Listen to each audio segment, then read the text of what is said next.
Hello dear students. आज की इस वीडियो में हम आपकी कक्षा 10वीं का जो सोशल साइंस यानी कि सामाजिक विज्ञान का जो पेपर है उसके लिए एक सैम्पल पेपर है उसको सॉल्व करेंगे। और ये सैम्पल पेपर जो है वो हरियाणा बोर्ड की तरफ से ही प्रोवाइड किया गया है, लेकिन हम इस वीडियो में क्वेश्चन पेपर ही नहीं बल्कि उसके आंसर्स भी देखेंगे ताकि आपकी अच्छे से तैयारी हो सके। तो चलिए शुरू करते हैं वीडियो को। जैसे कि आप सभी जानते हैं आपका एग्जाम जो है वो फाइनल एग्जाम 3 घंटे का रहेगा और मैक्सिमम मार्क्स रहेंगे 80, यानी कि 80 नंबर का जो आपका ये पेपर रहेगा। तो सबसे पहले देख लेते हैं कि पहला सेक्शन कौन सा आएगा आपका। तो पहला सेक्शन आपका रहेगा मल्टीपल चॉइस क्वेश्चंस यानी कि ऑब्जेक्टिव क्वेश्चंस का। तो इस सैंपल पेपर के जो क्वेश्चंस है उनके सॉल्यूशन देखते हैं। पहला क्वेश्चन है, धोलवीरा का दुर्ग नगर किस राज्य में स्थित है। तो धोलवीरा का दुर्ग नगर गुजरात राज्य में स्थित है। गायत्री मंत्र किस वेद से लिया गया है। ऋग्वेद से। तुर्क किस क्षेत्र की एक बर्बर जाति थी। तो तुर्क मध्य एशिया की बर्बर जाति थी। वे किसान जिनके पास जमीन का मालिकाना अधिकार था वे क्या कहलाते थे। तो वो किसान जो है खुदकश्त कहलाते थे। भारतीय संसद द्वारा जम्मू कश्मीर को धारा 370 के तहत मिला विशेष राज्य का दर्जा कब समाप्त कर दिया गया। तो ये दर्जा 31 अक्टूबर 2019 को समाप्त कर दिया गया था। क्वेश्चन नंबर 6 अभिकथन और कारण का है। अभिकथन क्या कहता है, 19वीं शताब्दी में साम्राज्यवाद के विस्तार के लिए अनुकूल परिस्थितियां विद्यमान थी। और कारण क्या कहता है, बड़े पैमाने पर उत्पादन होने लगा। उत्पादन बढ़ने से कच्चे माल की कमी और तैयार की गई वस्तुओं को बेचने के लिए नई मंडियों की आवश्यकता होने लगी। तो इसका जो ऑप्शन ए है वो करेक्ट आंसर है कि अभिकथन और कारण दोनों ही सत्य हैं और जो कारण है वो अभिकथन की सही व्याख्या है। नेक्स्ट क्वेश्चन भी अभिकथन और कारण का है। अभिकथन क्या कहता है, उपनिवेशन का इतिहास हमें बताता है कि उपनिवेशों में संसाधन संपन्न प्रदेश विदेशी आक्रमणकारियों के लिए मुख्य आकर्षण रहे हैं। और कारण क्या कहता है, किसी क्षेत्र के विकास के लिए संसाधनों की उपलब्धता एक आवश्यक शर्त है। तो इसका भी करेक्ट आंसर ये है कि अभिकथन और कारण दोनों सत्य हैं, लेकिन जो कारण है वो अभिकथन की सही व्याख्या नहीं करता है। क्वेश्चन नंबर 8, ऐतिहासिक शेरशाह सूरी मार्ग जोड़ता है दिल्ली और कानपुर को। नेक्स्ट क्वेश्चन, निम्नलिखित में से कौन सा आधारभूत उद्योगों का उदाहरण है। तो लोहा एवं इस्पात उद्योग जो है वो एक आधारभूत उद्योग का उदाहरण है। श्रीलंका में किस जातीय समुदाय के लोग बहुसंख्यक हैं। तो श्रीलंका में सिंघल जातीय समुदाय के लोग जो है बहुत ज्यादा संख्या में हैं। पंचायतें डैश सरकार का एक रूप है। तो पंचायतें स्थानीय सरकार का एक रूप है। इसकी एक्सप्लेनेशन भी है। पंचायतें स्थानीय स्वशासन की इकाइयां हैं और भारत में त्रिस्तरीय पंचायती राज व्यवस्था का हिस्सा है। इन्हें 73वें संविधान संशोधन अधिनियम 1992 के माध्यम से संवैधानिक दर्जा प्राप्त हुआ। क्वेश्चन नंबर 12, भारत में महिलाओं के लिए सीटें डैश में आरक्षित हैं। तो भारत में महिलाओं के लिए पंचायती राज संस्थाओं में सीटें आरक्षित हैं। 73वें संविधान संशोधन के अनुसार पंचायती राज संस्थाओं में महिलाओं के लिए 33% सीटें आरक्षित हैं। इसके साथ ही लोकसभा और विधानसभाओं में महिलाओं के लिए अभी तक कोई निश्चित आरक्षण नहीं है। नेक्स्ट क्वेश्चन नंबर 13, निम्नलिखित में से कौन बहुजन समाज पार्टी के संस्थापक थे। तो बहुजन समाज पार्टी के संस्थापक थे कांसीराम। कांसीराम ने 1984 में बहुजन समाज पार्टी यानी कि बीएसपी की स्थापना की थी। वे दलित और पिछड़े वर्गों के अधिकारों के लिए लड़ने वाले प्रमुख नेता थे। क्वेश्चन नंबर 14, डैश को छोड़कर हर जगह लोकतंत्र को तानाशाही के ऊपर वरीयता प्राप्त है। तो पाकिस्तान को छोड़कर बाकी हर जगह लोकतंत्र को तानाशाही के ऊपर वरीयता प्राप्त है। पाकिस्तान में बार बार सैन्य तख्तापलट और सैन्य शासन के इतिहास के कारण लोकतांत्रिक व्यवस्था स्थिर नहीं रह पाई है। क्वेश्चन नंबर 15, नागरिकों के प्रति जवाबदेही डैश का सबसे बुनियादी परिणाम है। तो लोकतंत्र का सबसे बुनियादी परिणाम है, लोकतंत्र में शासन जनता के प्रति जवाबदेह होता है क्योंकि सत्ता जनता से ही प्राप्त होती है और अंतिम निर्णय जनता द्वारा चुनाव के माध्यम से लिया जाता है। तो इसलिए नागरिकों के प्रति जवाबदेही जो है वो लोकतंत्र का सबसे बुनियादी परिणाम है। क्वेश्चन नंबर 16, सामान्यतः किसी देश का आर्थिक विकास किस आधार पर निर्धारित किया जाता है? तो किसी भी देश का जो आर्थिक विकास है वो वहां की प्रति व्यक्ति आय, लोगों की स्वास्थ्य स्थिति और औसत साक्षरता दर, इन सभी के आधार पर जो है निर्धारित किया जाता है। ये सभी जो है विकास के लिए महत्वपूर्ण मापदंड है। क्वेश्चन नंबर 17, अध्यापक डॉक्टर की सेवाएं अर्थव्यवस्था के डैश क्षेत्र में सम्मिलित हैं। तो इसका करेक्ट आंसर है तृतीय। शिक्षकों और डॉक्टरों की सेवाएं अर्थव्यवस्था के तृतीय क्षेत्र में आती है। तृतीय क्षेत्र में वे सभी सेवाएं शामिल होती हैं जो प्रत्यक्ष रूप से वस्तुओं का उत्पादन नहीं करती बल्कि अन्य सेवाएं प्रदान करती हैं, और इस तृतीय के अंदर शिक्षा, स्वास्थ्य, परिवहन, बैंकिंग और बीमा आदि शामिल हैं। क्वेश्चन नंबर 18, ऋण के औपचारिक स्रोतों में कौन कौन से स्रोत सम्मिलित हैं? तो ऋण के औपचारिक स्रोतों में बैंक और सहकारी समितियां सम्मिलित हैं। ऋण के औपचारिक स्रोत वे होते हैं जो सरकार द्वारा विनियमित और पंजीकृत होते हैं। इनमें बैंक और सरकारी सहकारी समितियां प्रमुख हैं। ये संस्थाएं कानूनी ढांचे के अंतर्गत कार्य करती हैं और उधारकर्ताओं को औपचारिक रूप से ऋण प्रदान करती हैं। क्वेश्चन नंबर 19, वैश्वीकरण ने डैश जीवन स्तर के सुधार में सहायता पहुंचाई है। तो वैश्वीकरण ने विकसित देश के लोगों के जीवन स्तर के सुधार में सहायता पहुंचाई है। विकासशील देशों में इसका लाभ जो है असमान रूप से वितरित हुआ है और ज्यादातर विकसित अर्थव्यवस्थाओं के लोगों को अधिक फायदा हुआ है। ऑब्जेक्टिव क्वेश्चंस में लास्ट क्वेश्चन है, राष्ट्रीय उपभोक्ता अधिकार दिवस कब मनाया जाता है? तो राष्ट्रीय उपभोक्ता अधिकार दिवस 24 दिसंबर को मनाया जाता है।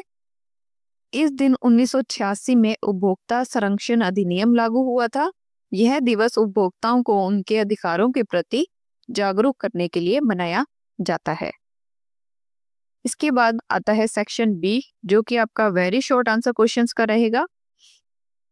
तो इनमें भी हम क्वेश्चंस के सॉल्यूशंस देख लेते हैं। पहला क्वेश्चन है क्वेश्चन नंबर 21, रोम को 7 पहाड़ियों का नगर क्यों कहा जाता है? तो रोम को 7 पहाड़ियों का नगर इसलिए कहा जाता है क्योंकि यह नगर 7 पहाड़ियों पर बसा हुआ था। ये पहाड़ियां कौन कौन सी हैं? पैलाटिन, कैपिटोलिन, क्विरनिल, विनिमल, विमिनल, एस्क्विलिन, कैलियन और एवेंटिन।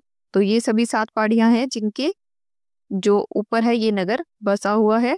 प्राचीन काल में रोम की स्थापना इन्हीं पहाड़ियों पर हुई थी। इन पहाड़ियों ने रोम को प्राकृतिक सुरक्षा प्रदान की और इसके विकास में महत्वपूर्ण भूमिका निभाई। नेक्स्ट क्वेश्चन, क्रूसेड क्या थे? क्रूसेड मध्यकालीन यूरोप में ईसाइयों द्वारा मुस्लिमों के विरुद्ध किए गए धार्मिक युद्ध थे। इनका उद्देश्य जेरूसलम और अन्य पवित्र स्थलों को मुस्लिमों से मुक्त कराना था। 11वीं से 13वीं शताब्दी के बीच कुल 8 क्रूसेड हुए, यानी कि कुल 8 धार्मिक युद्ध हुए। ये धार्मिक युद्ध पोप के आह्वान पर शुरू हुए और इन युद्धों में हजारों लोगों ने अपनी जान गंवाई। नेक्स्ट क्वेश्चन नंबर 23, बहुउद्देशीय नदी परियोजनाओं के 2 नुकसान लिखिए। तो 2 नुकसान क्या क्या हैं? इन परियोजनाओं के कारण बड़े पैमाने पर विस्थापन होता है जिससे स्थानीय लोगों को अपने घर और आजीविका को छोड़ने के लिए मजबूर होना पड़ता है। दूसरा नुकसान है, ये परियोजनाएं पर्यावरण को नुकसान पहुंचाती हैं। इनसे जंगलों का विनाश होता है, जैव विविधता प्रभावित होती है और जलीय पारिस्थितिकी तंत्र में बदलाव आता है। नेक्स्ट है क्वेश्चन नंबर 24, कर्तन दहन कृषि प्रणाली को परिभाषित करें। तो कर्तन दहन कृषि प्रणाली झूम खेती एक प्राचीन कृषि पद्धति है जिसमें किसान पहले जंगल के एक हिस्से के पेड़ों और झाड़ियों को काटते हैं और फिर उन्हें सूखने के बाद जला देते हैं। इस प्रक्रिया से भूमि में राख के रूप में पोषक तत्व मिल जाते हैं जिससे उपजाऊ मिट्टी तैयार होती है। इस भूमि पर कुछ सालों तक खेती की जाती है और फिर इसे छोड़कर दूसरे स्थान पर यही प्रक्रिया दोहराई जाती है। यह मुख्य रूप से पूर्वोत्तर भारत के आदिवासी क्षेत्रों में प्रचलित है। क्वेश्चन नंबर 25, संघवाद क्या है? संघवाद एक शासन प्रणाली है जिसमें सत्ता का विभाजन केंद्र सरकार और क्षेत्रीय सरकारों यानी कि राज्य सरकारों के बीच किया जाता है। इस व्यवस्था में दोनों स्तर की सरकारें संविधान से अपनी शक्तियां प्राप्त करती हैं। दोनों अपने अपने क्षेत्रों में स्वतंत्र रूप से कार्य करती हैं। शक्तियों का विभाजन संविधान में स्पष्ट रूप से परिभाषित होता है और संविधान सर्वोच्च होता है और इसमें परिवर्तन की प्रक्रिया कठिन होती है। क्वेश्चन नंबर 26, नारीवादी आंदोलन से आप क्या समझते हैं?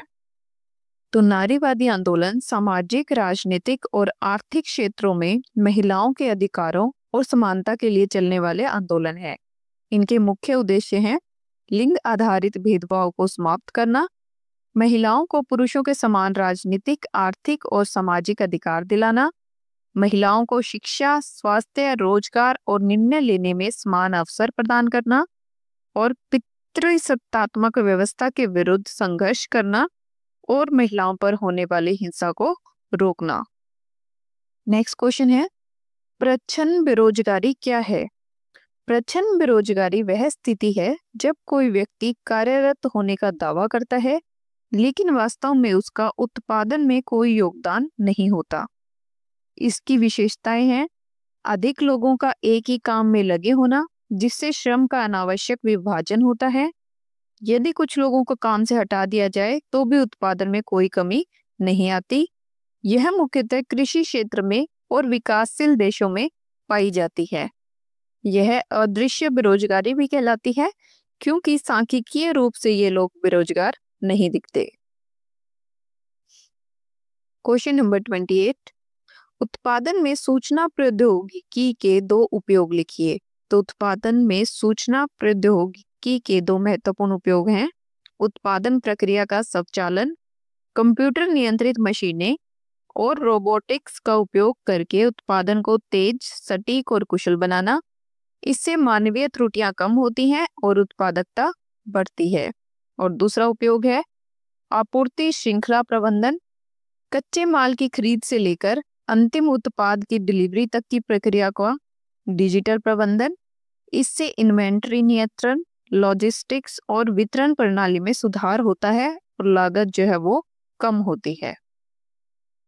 इसके बाद सेक्शन सी जो है आपका वो केस स्टडी बेस्ड क्वेश्चन से रिलेटेड आएगा। इसके अंदर आपको एक एक पैराग्राफ दिए जाएंगे और आपको वो पैराग्राफ को रीड करके क्वेश्चंस के आंसर करने होंगे। जैसे कि पहले ये एक लेख दिया गया है, आप इसको पढ़ लेंगे और इसके आधार पर क्वेश्चंस के आंसर करेंगे। तो पहला क्वेश्चन है, महमूद गजनवी ने भारत पर कितनी बार आक्रमण किया था? तो महमूद गजनवी ने भारत पर 17 बार आक्रमण किया। महमूद गजनवी के भारत पर आक्रमण का क्या कारण था? महमूद गजनवी के भारत पर आक्रमण का मुख्य कारण भारत के मंदिरों से धन लूटना और इस्लाम धर्म का प्रचार करना था। नेक्स्ट क्वेश्चन, महमूद गजनवी द्वारा किस देवता की मूर्ति को तोड़ा गया? तो महमूद गजनवी द्वारा भगवान शिव की मूर्ति को तोड़ा गया। इसके बाद क्वेश्चन नंबर 30 में फिर से एक लेख है, आप इस लेख को पढ़ लेंगे और इसके आधार पर नीचे क्वेश्चंस के आंसर देख लेते हैं। सौर ऊर्जा एक डैश ऊर्जा का स्रोत है। सौर ऊर्जा एक नवीकरणीय ऊर्जा का स्रोत है। किस प्रौद्योगिकी द्वारा धूप को सीधे विद्युत में परिवर्तित किया जाता है? तो जो फोटोवोल्टिक प्रौद्योगिकी है उसके द्वारा धूप को सीधे विद्युत में परिवर्तित किया जाता है। क्या सौर ऊर्जा प्रदूषण करती है? तो इसका आंसर है नहीं, सौर ऊर्जा प्रदूषण नहीं करती। क्वेश्चन नंबर 31 में भी फिर से एक लेख दिया गया है, आप इसको पढ़ेंगे और इसके आधार पे क्वेश्चंस के आंसर देंगे। तो भारत में किस प्रकार की शासन व्यवस्था है? भारत में लोकतांत्रिक शासन व्यवस्था है। लोकतंत्र की दो विशेषताएं बताएं। तो लोकतंत्र की दो विशेषताएं हैं, पहला है औपचारिक संविधान का होना और चुनावों का आयोजन, और दूसरी विशेषता है राजनीतिक दलों का अस्तित्व और नागरिकों को बुनियादी अधिकारों की गारंटी। क्वेश्चन नंबर 32 में फिर से एक लेख है, आप लेख को पढ़ेंगे और क्वेश्चंस के आंसर देंगे। पहला क्वेश्चन है SHGs का विस्तार। तो SHGs का पूरा नाम क्या है? सेल्फ हेल्प ग्रुप्स, यानी कि स्वयं सहायता समूह।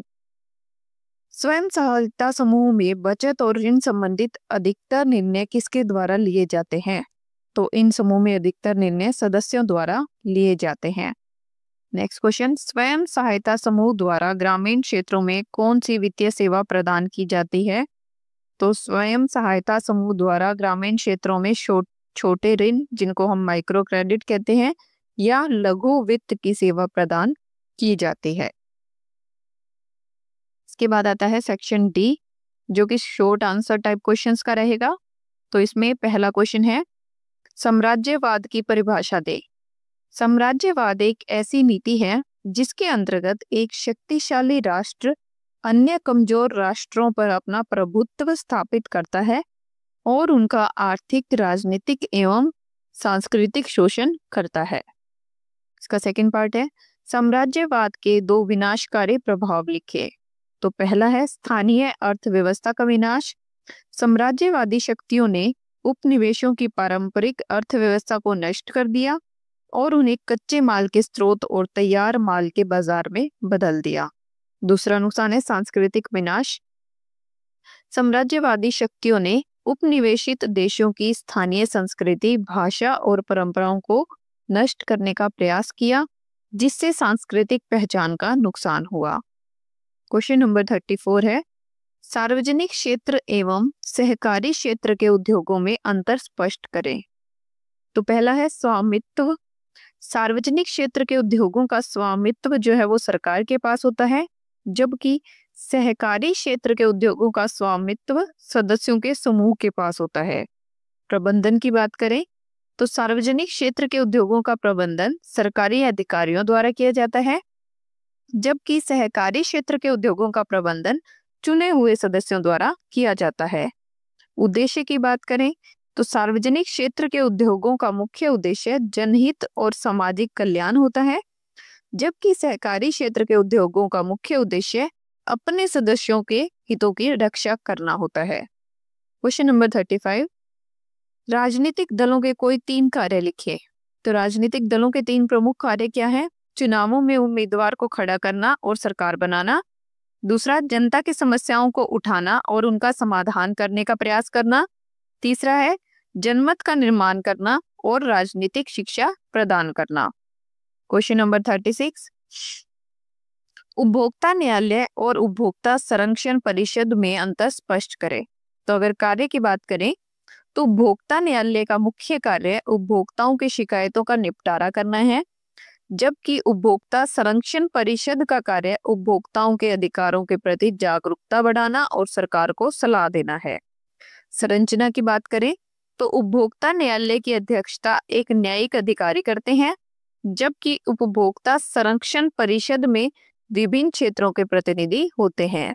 अगर शक्तियों की बात करें तो उपभोक्ता न्यायालय के पास न्यायिक शक्तियां होती हैं, जैसे कि मुआवजा दिलाना, जबकि उपभोक्ता संरक्षण परिषद के पास परामर्शदात्री शक्तियां होती हैं। नेक्स्ट सेक्शन आपका आता है सेक्शन ई, जो कि ऐसे टाइप क्वेश्चंस का रहेगा। तो इसके अंदर 37th क्वेश्चन का ए पार्ट है, सरस्वती सिंधु सभ्यता के पतन के कारणों के बारे में विस्तार से चर्चा करें।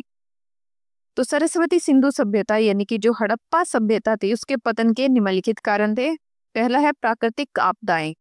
लगातार बाढ़ और सूखे से कृषि प्रभावित हुई। भूकंप जैसी प्राकृतिक आपदाओं ने नगर को नष्ट किया। दूसरा कारण था जलवायु परिवर्तन। जलवायु में आए परिवर्तन के कारण जो क्षेत्र है वो शुष्क होने लगा। सरस्वती नदी का सूखना, जिसने सभ्यता के विकास में महत्वपूर्ण भूमिका निभाई थी। तीसरा कारण है नदियों का मार्ग परिवर्तन। सिंधु और उसकी सहायक नदियों के मार्ग में परिवर्तन हुआ। घग्गर, हकरा, प्राचीन सरस्वती नदी का सूखना, ये क्या थे? इसके पतन के कारण थे। चौथा कारण है बाहरी आक्रमण। आर्य जनजातियों के आक्रमण से स्थानीय संस्कृति प्रभावित हुई। नए लोगों के आगमन से सामाजिक और सांस्कृतिक परिवर्तन हुए। और लास्ट कारण है आर्थिक कारण। व्यापारिक मार्गों में परिवर्तन होने से व्यापार प्रभावित हुआ। आर्थिक गतिविधियां धीरे धीरे कम होने लगी। तो इन सभी कारणों के संयुक्त प्रभाव से लगभग 1900 ईसा पूर्व से 1500 ईसा पूर्व के बीच सरस्वती सिंधु सभ्यता का पतन आरंभ हुआ और धीरे धीरे यह सभ्यता लुप्त हो गई। इसी के अथवा में आपको एक क्वेश्चन दिया हुआ है, तो इनमें से आपको कोई एक क्वेश्चन करना पड़ेगा, लेकिन हमने आपको दोनों क्वेश्चन के सॉल्यूशन जो है प्रोवाइड किए हैं। इसके अथवा में जो क्वेश्चन है वो है वैदिक साहित्य की संक्षिप्त व्याख्या करें। तो वैदिक साहित्य भारतीय संस्कृति का अमूल्य खजाना है। यह भारत के प्राचीनतम साहित्य में से है जो आर्यों द्वारा रचित किया गया था। अगर बात करें सबसे पहले वेदों की, तो वैदिक साहित्य के ये मूल ग्रंथ है। ऋग्वेद सबसे प्राचीन वेद है, जिसमें 1028 सूक्त हैं जो विभिन्न देवताओं की स्तुति में रचे गए हैं। यजुर्वेद यज्ञ करने की विधियों का वर्णन है। सामवेद गेय मंत्रों का संग्रह है जिसे यज्ञ के समय गाया जाता था। अथर्ववेद जादू टोना, औषधियों और रोगों के उपचार से संबंधित ज्ञान है। दूसरा, अगर बात करें वैदिक साहित्य का दूसरा भाग, ब्राह्मण ग्रंथ वेदों की व्याख्या करने वाले ग्रंथ हैं। इनमें यज्ञ की विधियों का विस्तृत वर्णन मिलता है। तीसरा है आरण्यक, वनों में रहकर अध्ययन करने वाले ऋषियों द्वारा रचित है, आध्यात्मिक और दार्शनिक विचारों का संग्रह है। चौथा है उपनिषद, वेदांत दर्शन का मूल आधार है, आत्मा परमात्मा और ब्रह्म के बारे में गहन चिंतन है। वेदांग शिक्षा, कल्प, व्याकरण, निरुक्त, छंद और ज्योतिष के बारे में है। वैदिक ग्रंथों को समझने के लिए आवश्यक विषय है। तो इस प्रकार वैदिक साहित्य ने भारतीय संस्कृति, धर्म, दर्शन और समाज को व्यापक रूप से प्रभावित किया है और आज भी इसका महत्व बना हुआ है। नेक्स्ट है क्वेश्चन नंबर 38। भारत में विभिन्न समुदायों ने किस प्रकार वनों और वन्य जीव संरक्षण और रक्षा में योगदान दिया है, विस्तार पूर्वक विवेचना करें। तो भारत में विभिन्न समुदायों ने वनों और वन्य जीव के संरक्षण में निम्नलिखित तरीकों से योगदान दिया है। पहला है बिश्नोई समुदाय जो कि राजस्थान से है। तो 363 वर्ष पहले अमृता देवी बिश्नोई के नेतृत्व में 363 लोगों ने खेजड़ी के पेड़ों को बचाने के लिए अपने प्राण त्याग दिए। आज भी यह समुदाय वन्य जीवों और वृक्षों की रक्षा के लिए प्रतिबद्ध है। दूसरा है चिपको आंदोलन, उत्तराखंड। गोरा देवी के नेतृत्व में स्थानीय महिलाओं ने वृक्षों को काटने से रोकने के लिए उन्हें गले लगाया। यह आंदोलन पर्यावरण संरक्षण का प्रतीक बन गया। तीसरा है आपको समुदाय जो कि अरुणाचल प्रदेश में है।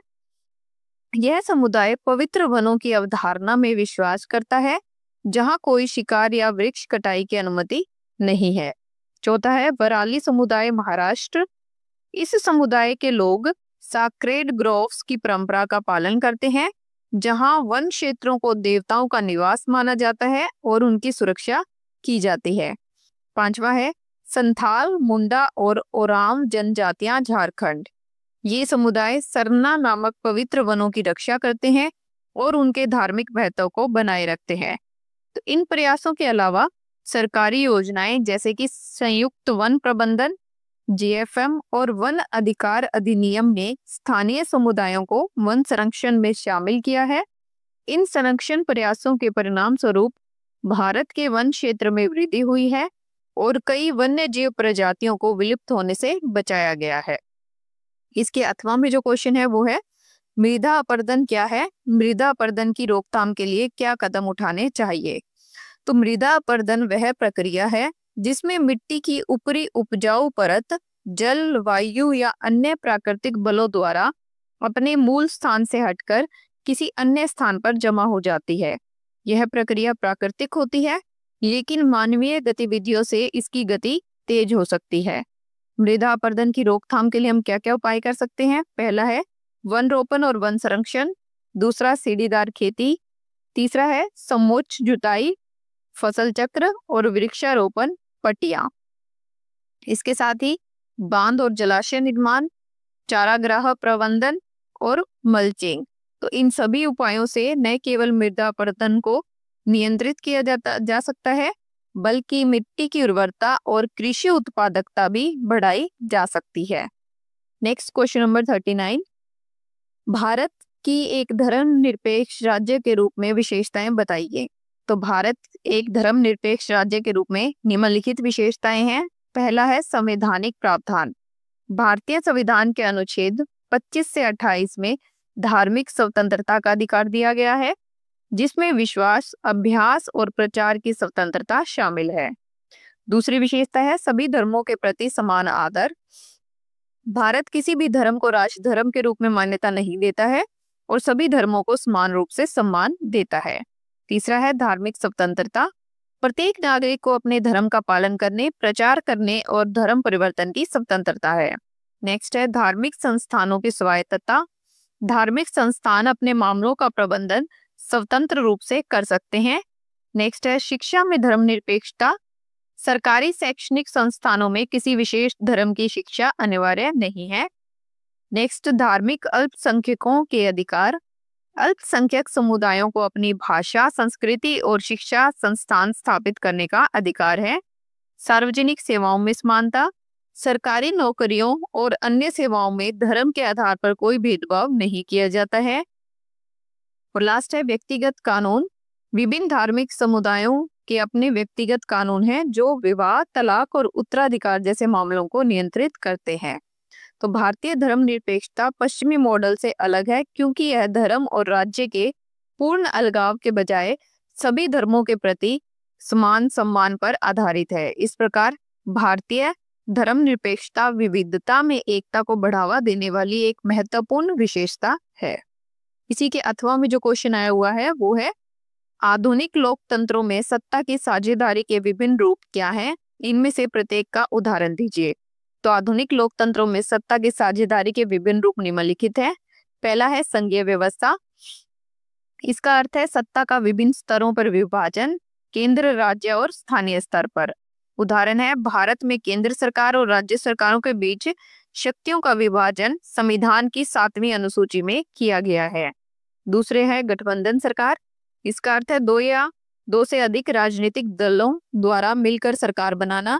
इसका उदाहरण है भारत में एनडीए यानी कि राष्ट्रीय जनतांत्रिक गठबंधन और यूपीए संयुक्त प्रगतिशील गठबंधन इन सरकारों के उदाहरण हैं। तीसरा है विकेंद्रीकरण, जिसका अर्थ है स्थानीय स्तर पर निर्णय लेने की शक्तियों का हस्तांतरण।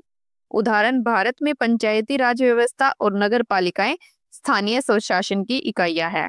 चौथा है सत्ता का पृथक्करण, यानी कि सरकार के विभिन्न अंगों, विधायिका, कार्यपालिका और न्यायपालिका के बीच शक्तियों का विभाजन। उदाहरण भारत में संसद कानून बनाती है, मंत्रिपरिषद उन्हें लागू करती है और न्यायपालिका उनकी संवैधानिकता की जांच करती है। लास्ट है अल्पसंख्यक प्रतिनिधित्व, जिसका अर्थ है अल्पसंख्यक समुदायों को निर्णय प्रक्रिया में सम्मिलित करना। उदाहरण है भारत में अनुसूचित जाति, अनुसूचित जनजाति और महिलाओं के लिए आरक्षण। तो ये सत्ता साझेदारी के विभिन्न रूप लोकतंत्र को मजबूत बनाते हैं और सुनिश्चित करते हैं कि विविध हितों और समूहों का प्रतिनिधित्व शासन प्रक्रिया में हो। नेक्स्ट लास्ट जो सेक्शन आपका सेक्शन एफ है वो मैप से रिलेटेड है। तो ये कुछ क्वेश्चंस दिए गए हैं, आप जो है इनको अपने मैप पर फिल करने की प्रैक्टिस कर सकते हैं कि विश्व के मानचित्र पर आपको इंग्लैंड और रूस को दर्शाना है। उसके बाद जो है भारत के मानचित्र पर आपको भारत के गन्ना उत्पादक राज्य, झारिया कोयला क्षेत्र, असम में सॉफ्टवेयर टेक्नोलॉजी पार्क, इनको दर्शाना है। तो ये जो है आप अपनी टेक्स्ट बुक में से मैप की सहायता लेकर जो है मैप में प्रैक्टिस कर सकते हैं। तो डियर स्टूडेंट्स, इसी के साथ जो है आपके सामाजिक विज्ञान के पेपर का सॉल्यूशन जो है वो कंप्लीट होता है और उम्मीद करते हैं आप सभी की तैयारी बहुत अच्छे से चल रही होगी और आपका जो एग्जाम है वो भी बहुत अच्छे से आप करके आएंगे। तो जो आप वीडियो को एंड तक ज़रूर देखें और अपने अच्छे से तैयारी करें। साथ ही साथ आप अपने दोस्तों को भी वीडियो शेयर करें ताकि उनकी भी तैयारी अच्छे से हो सके।